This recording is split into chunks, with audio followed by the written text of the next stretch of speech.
नमस्कार, मैं सरिता सोनी और आप देख रहे हैं बीकेटी न्यूज 24। आज की कुछ खास खबरों को जानने के लिए आइए चलते हैं खबरों की ओर। जालौन के कौच की ऐतिहासिक रामलीला में मंगलवार को समय लगभग 4 बजे से मारीश्वत, सीताहरण और जटायु उद्धार आदि लीलाओं का मंचन गढ़ी के मैदान में मेले के रूप में संपन्न हुआ, जहां हजारों की भीड़ मेला ग्राउंड में जुटी थी।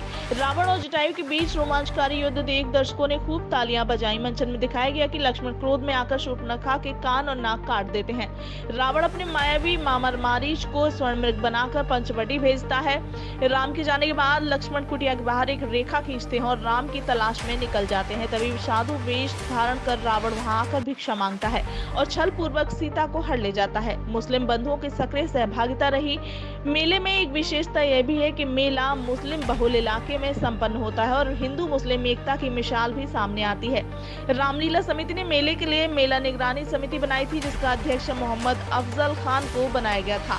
आइए देखते हैं कौच से संजय गोस्वामी की रिपोर्ट।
नीचे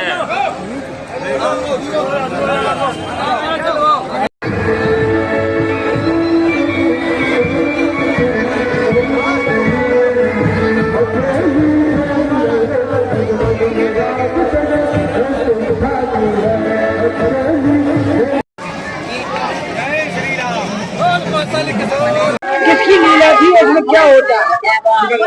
डॉक्टर, आज मारीश वध मेला है।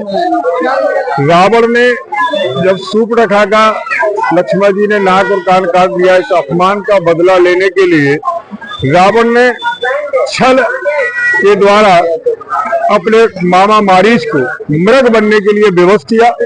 और जब वो मारीच मृग बन के जाता तो सीता जी ऐसे सुहावने और सुंदर से मृग को देख करके राम जी से उसकी मृगशाला लाने के लिए कहती हैं और अपनी भार्या की बात को मानकर राम जी उस मृग के पीछे पीछे जाते हैं, लेकिन वो मायावी मृग था। और इसी बीच में रावण साधु वेश में आकर के सीता जी को पंचवटी से हरण करता है। तदुपरांत जटायु, चूंकि देवासुर संग्राम में महाराज दशरथ जी ने जब उनको कोई पुत्र नहीं था तो एक वरदान दिया था, जटायु उनको बचा के लाया। उन्होंने कहा हमसे कोई भी वरदान मांग लो। बोले हम आपका प्रथम पुत्र चाहते हैं। तो उन्होंने कहा हमारे तो कोई पुत्र ही नहीं है। बोले आपको एक नहीं 4 पुत्र है। जब जटायु ने कहा तो उन्होंने कहा पहला पुत्र तुम्हें दिया।